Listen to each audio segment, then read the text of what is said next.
fellow travelers, and welcome to another episode of Further Stars Podcast 4th season. My loyal listeners, thank you for your continued support. This is an amazing episode because Natalie Moon boards the mothership to discuss Superman and Lois on the CW. Now, come aboard as we go traversing the stars.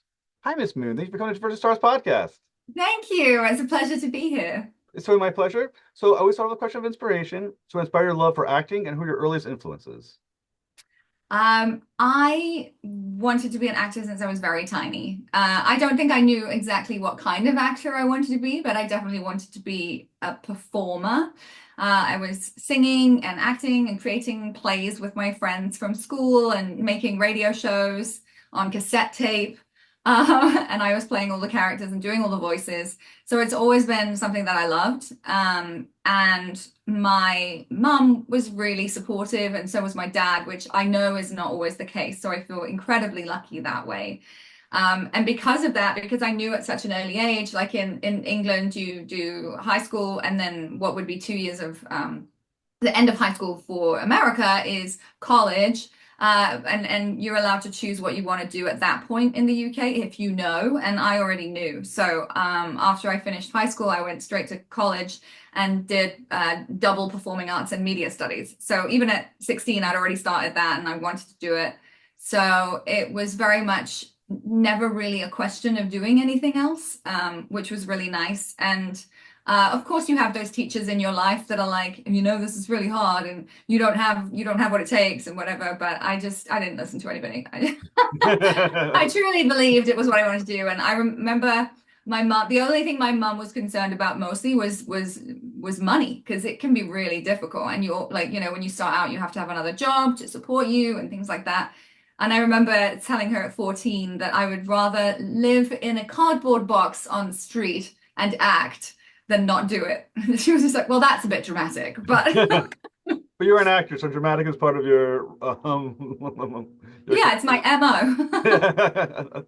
And one thing that you do as well, you're an accent coach Yeah. for people. So when you're thinking about accents, how does accents help you understand or establish a new character?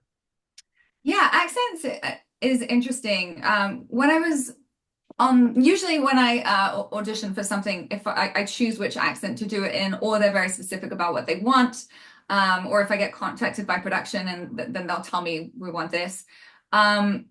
With my character on The Flash, Inspector Jane, I auditioned in an American accent, which was very well spoken because, the description of her is she takes a calculus textbook to bed with her. She doesn't have any social skills. She talks a mile a minute. So I played her very, very literal, very, just very matter of fact. And I did an American accent, and then they cast me. And while I was in my wardrobe fitting, the director, Ed Freeman, was there, and he was chatting to me, and he's British. And we were chatting, and he was kind of looking at me strangely, and I didn't really know what was going on.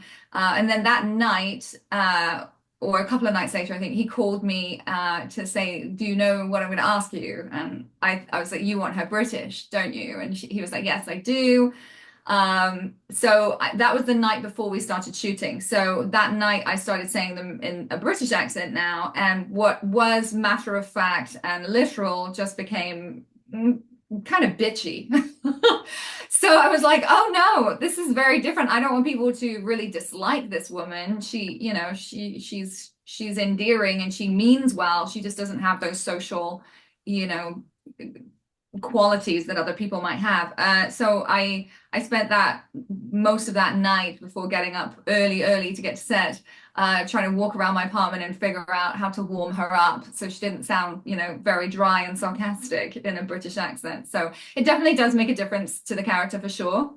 And I think if I'm coaching people on accents and I'm also doing the audition with them, they'll learn it in the accent with me, whatever that may be, and then we'll do it in their natural accent, just so that they can find certain things, essence of themselves, and things that might drop out if they have an accent on top, and then we go back to the accent again to try and layer everything together so we don't lose their essence, if that makes sense. So in thinking of accents and doing, like I said, an accent, a British accent that can make something sound maybe bitchy or something like that. I'm thinking about like George Lucas, who with his characters, if they're British, they're the bad guys. Like the Empire's always British, and quite often the British is like the ideal villain voice. So why does the accent, especially some accents, have some negative connotations, while others might have more positive connotations?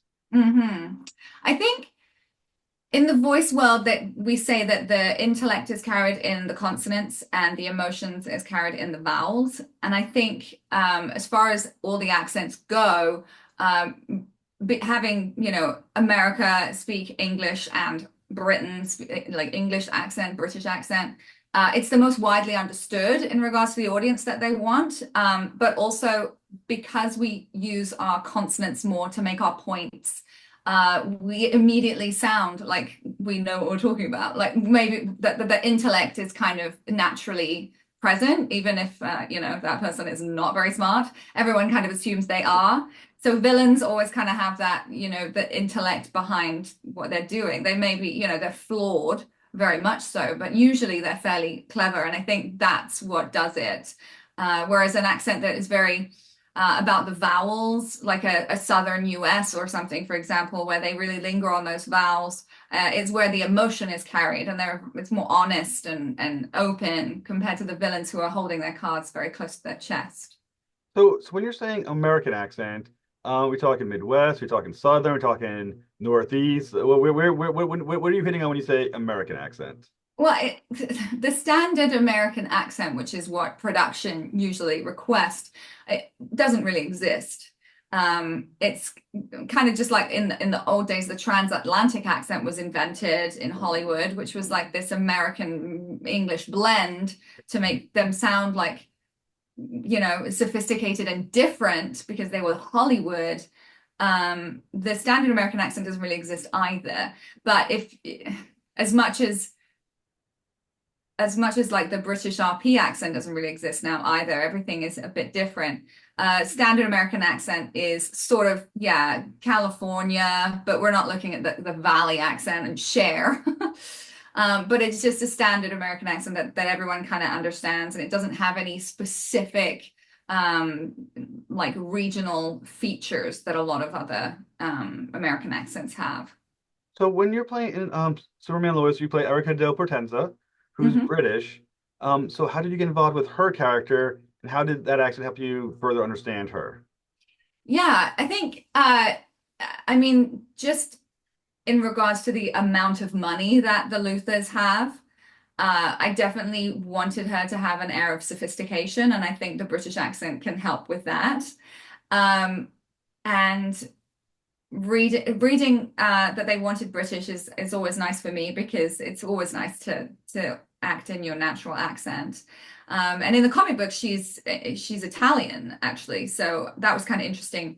But it's kind of like a lot, like you said, a lot of American audiences, if they're watching like a European show, for instance, they'll often use a British accent. And I think it's because it's the easiest to understand and it's clear, and I think that's at least that's what they believe. So I think that's probably why they led towards that. And yeah, she was really, really strong, and I just wanted to make sure like the British accent is good for that too. Like, and she's articulate and she's clear and she knows what she wants. And I think it was nice to be able to do that. So when you're thinking once again of Erica Del Potenza, we know she is best known from comic books.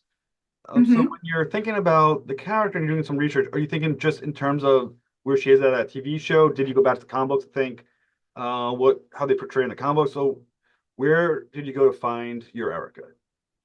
Uh, yeah, I did look at the comic books. I remembered Contessa from when I was younger, but I didn't remember anything about her specifically. So I did a bit of a deep dive to find out more about her.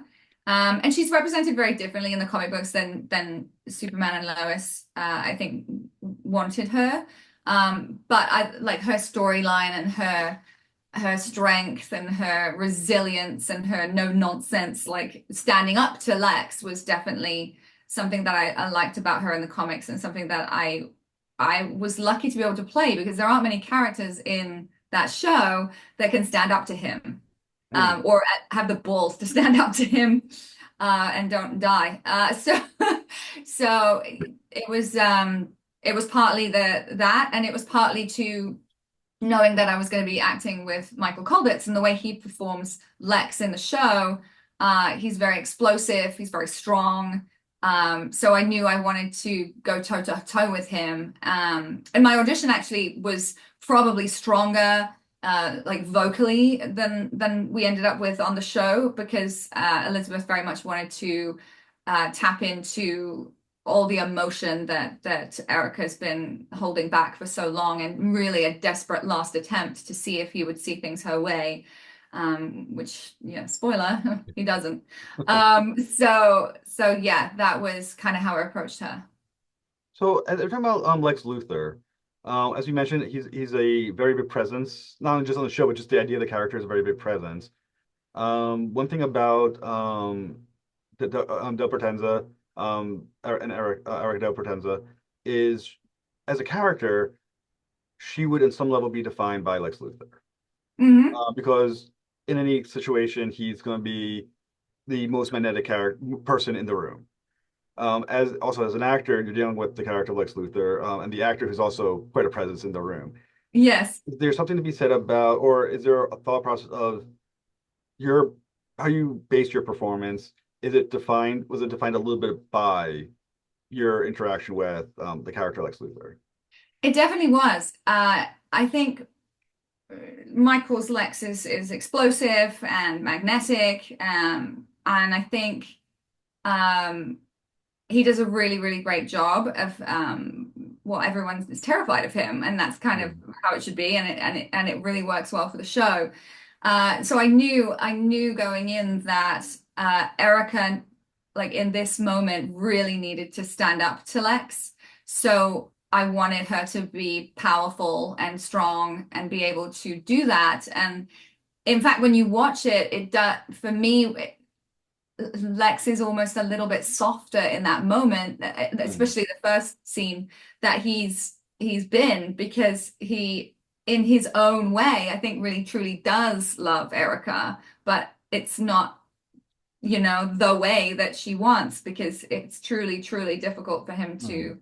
to love someone because he's, of his past. So I think it was nice to be able to see a bit of a softer side to him, even if he closes it all up right away. Mm. So it was easy to find the emotionality from her and to get, to try and get him on her side because he wasn't being explosive. And it was only after I shut him down and I'm done that we see like the more aggressive side of him. Now, the thing with Lex Luthor in the comic books and in the TV show, he's like the king narcissist, right? Like he's Yeah. the biggest ego possible. He's, or ego manifested itself. Yeah, as a person, he's Lex Luthor, right? Hmm. Um, when you talk about Lex Luthor loving Erica, do you think it's how we would understand love, or is something different when you have someone like Luthor and how he would understand it? Oh, it's very different. I think uh Lex can't love, so instead he will give everything else that he can, whether it's money, whether it's time a little bit, like whatever he can do, whether it's killing someone that upset me or Erica. I think that's how he shows love. And I think as like, as a narcissist, like in society, if you've ever experienced one or known one, they desperately can't admit that they're in the wrong or that they can't love. And I think they Mm. truly sometimes believe that they are doing it right because they truly have to, because deep, deep, deep, deep inside, they know that there's a massive problem. And if they look too deeply, they're going to find that they don't like themselves and they couldn't possibly, Mm. actually admit to that. So I think that's what Lex is dealing with. So the only way he's ever going to be able to love anyone, whether it's me or his daughter, is to really go and deal with all that brokenness. And he refuses. He won't. So it's never going to be fixed. I mean, I really like how you define narcissism. I mean, I think we all can name a major narcissist, and if we thought about it. Um, in that being the case, one issue we that Erica has, and you playing Erica has, is the question of she married this guy. Now, Hmm. unless it was hidden so deeply, deeply that she never knew it was there, you have to then question what the kind of person that would look at Lex Luthor and go, "This guy, I want this guy." Especially unless her, in her own way, is bad, evil, or whatever. But that's not how you're portraying Erica. So, how did you think of her and perform her in such a way that you can believe? At some point, she looked at Lex Luthor and said, "This is my partner." I think a lot of women choose a man before they know them fully or before they've allowed them to see the true person behind them, or same with a man choosing a woman or whoever, a person choosing another person. I don't think you ever go in, like if you're with a narcissist or an abuser, I don't think you ever go in going, oh, this guy's an abuser, that's a great choice, or he's a narcissist, I'm going to go with him. You discover that after, right? And I think that quite often, especially in a relationship where maybe you haven't had what you want in past relationships, narcissists specifically give you a lot of what you want because it's the only way that they want you to see them as perfect. So I think she probably fell quite quickly and got pregnant and wanted to, like desperately thought he might change and he might go and deal with all of this stuff and probably didn't really know how deeply rooted it was. Hmm.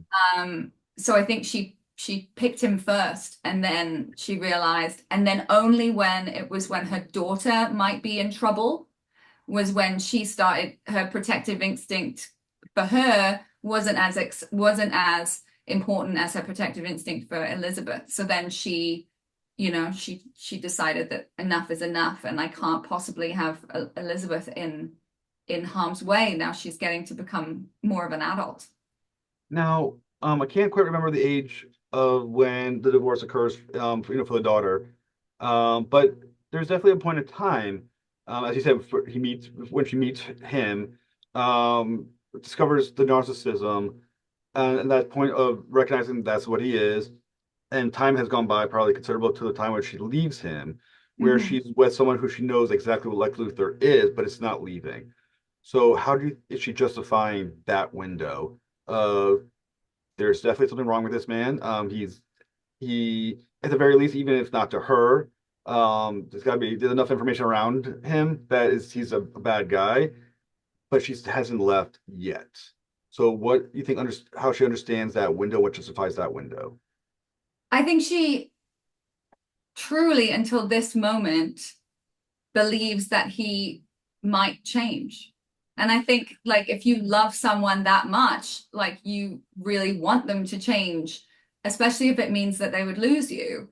And I'm sure, like, in regards to like the bad guy stuff, I don't think Erica's moral compass is fantastic either.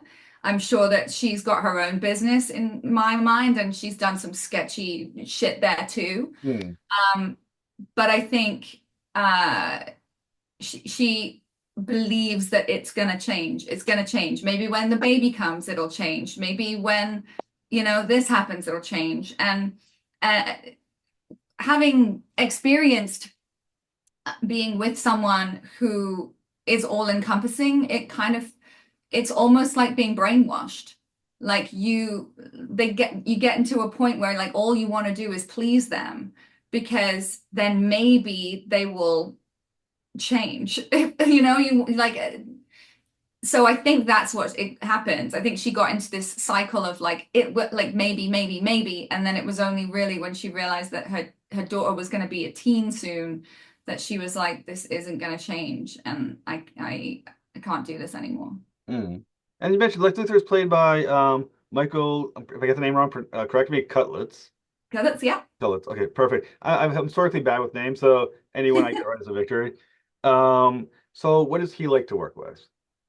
He is really nice. Like his presence is undeniable on camera, obviously. Um, and like part of me was like, oh, is he, gonna be like that as a person, like stay like that? But he's incredibly professional, gracious to everyone, and gave me the time of day when we were working together, even just chatting as like actors as opposed to the characters. And then when we were in the scene, very generous, asking me if I had what I needed, if he could do anything else. So it was a pleasure to work with him and just, yeah, a gracious professional. So, Superman and Lois, once again, it's been a show now. I think it's fourth year. I think it's his fourth season right now. Um, it's actually, and it's also his final season, and everyone knows the Yeah. final season. Yeah, for So, some what? reason I always end up in CW final season. So, they gotta have more shows. So when they have the final season, you can come back on the show. Yeah. So when you're so not only is it the final season, but it's also a show that's been on for 4 years. And you're new to the to the show and at this point. What is the atmosphere like on set of Superman and Lois? What was that like for you? Did it feel like a show that's been rolling for a while, or did you have a feeling of this is the end? So what was it like? Yeah, I think it did have a little bit of a feeling of like this is the end, in the sense of like trying to make as big an impact as you can. But it also like the top two leads, they're just so lovely and so gracious, and it always makes a huge difference. It was the same on The Flash with Grant. Like it, you can go on a show, and if the the leads are, for want of a better word, divas, or not happy or don't really want to be doing it, it's so obvious, and it trickles down throughout all the crew, not just the Hmm. cast and not just production, but crew as well, walking on eggshells. But when you're in a show like this, that they clearly love the show, they love the characters, they adore the fan base, and they really want to do the show justice and the characters justice. I think it makes a big difference, and it really just feels like you're entering into a warm family, and you get to be a part of it for a little while, and it's really great. Now, as you mentioned, the fan base, Superman is one of those geek properties that, like Star Trek and Star Wars, that has that fan base, and I'm a part of the fan base that is dedicated to their shows, right? Hmm. I mean, there's some shows that are popular, but doesn't have like that dedication fan that will remember it, the character and everyone else in it forever. Yeah. Superman Lois is one of those shows because it's Superman and because it's been part of the Arrowverse and the last show of the Arrowverse even, will have those hardcore fans forever, and they will remember the actors in it forever. What does it feel like to be one of those actors that people will remember? Be like, you're from the Arrowverse, you're in Superman Lois, and also I guess the Flash too. So what is that experience like for you? Honestly, I am obsessed with sci-fi. I've always loved sci-fi since I was small. I did read comics and I did watch Star Trek, the original series, all the reruns when I was a kid. So it's always been something that I thought would be super fun to be involved in. And sci-fi is so huge in Vancouver, where I'm based at the moment, that it just seemed like a natural step. But it was really fun. It was really fun. And I love sci-fi, and I write myself a little bit, and I'm writing a sci-fi, and I was in Star Trek Beyond, and that was so exciting after being such a Trekkie when I was younger. When they pinned the badge on me, I almost had a heart attack. Um, so yeah, I think I know that there's some people that sci-fi just is not their thing, and I'm Hmm. sure stepping into this would just be kind of another job. But for me, it was really a joy to my heart, and I was really excited to be part of that world. Yeah, that's also, and I mean, I'm a Star Trek nerd. Yesterday I wore my Star Trek shirt to school, and my kids now greet me with the Spock, Blue Logan Prosper thing now. Um, I guess because it's funny, but whatever. But either way, they do that now. So I love sci-fi. So I think it's super cool that you're writing a sci-fi. Is it a series or a film you're working on? It's a series, actually. I'm working on the proof of concept first of all, so I can like get it out there and see if people are interested in it. But yeah, it will be I want it to be a series. Yeah. Very cool. You gotta come back on and talk about it because, like I said, we will dork out to it completely. Yes, that would be great. I would love that. That is awesome.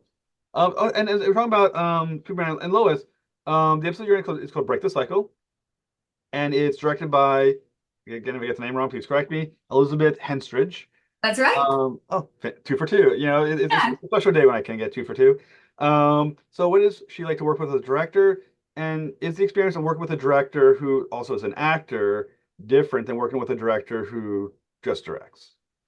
Yes, I think so, definitely. I mean, there's lots of different kinds of directors. There's technical directors, there's actor-based directors, there's um, lots of different ones. And I think because she's acted before, but also directed before, she very much felt like the captain of the ship. Like she was very calm. She knew exactly what she wanted. That it didn't feel rushed, even though she managed to get everything she wanted. And she was a very generous, director. She would always come to me and make sure I was happy, which doesn't always happen, especially when it's a series and they're on a time scale to get the episode and things like that. But yeah, she was really, really sweet, and she's also British, of course, and we're both born in the north of England, so we had that in common, and we chatted about that for a while, and yeah, she's a really nice, grounded, humble person. And it was a joy, and it was so easy because of that. So when you think about technical director versus an actor, a director also who's an actor, what are some differences to the approach, either you interacting with them or them interacting with you, that is noticeable with a director that is specifically good with actors? Yeah, I think sometimes, I mean, I know that directors have an awful lot on their plate when they're figuring out scenes or an episode. I think there are some directors that are very concerned with how it looks in the moment, which makes sense. And then an actor director, especially and someone who's been an actor understands this. There's certain ways to ask actors to explore a character, which isn't like, oh, uh, she's angrier here, or be happy. It's like asking questions about the character and why are you in this mind frame, how do you feel and why do you feel it, and using words that connect to the character, like, oh, you want to threaten him, you want to this, that, and the other. So I think that's nice when you get to work with a director like that, because they're really taking the time to make sure they get the performance they want, Mm, which is all we want to do. We just want to go in and make sure that we're giving the best performance that we could possibly do in that moment. mm. And I think sometimes technical directors, they do get a bit lost in that, and then when they come to you, it's more about how you fit into the entire episode as a cog in a machine, as opposed to you as a person, as that character in that Hmm. moment. And it's different approaches, and also, like, as long as you're prepared and you've done your homework and you've delved into your character, then it shouldn't matter, because you're doing a good job. um and technical directors sometimes will, like, they'll barely say anything to you in regards to your performance, and at the end it'll just be like a great job, thank you, and that's it, right? So you have to be confident in your own work ethic and your own preparation, and then see what happens when you get there. So for Erica, are we gonna see her in some later episodes, or is it one and done?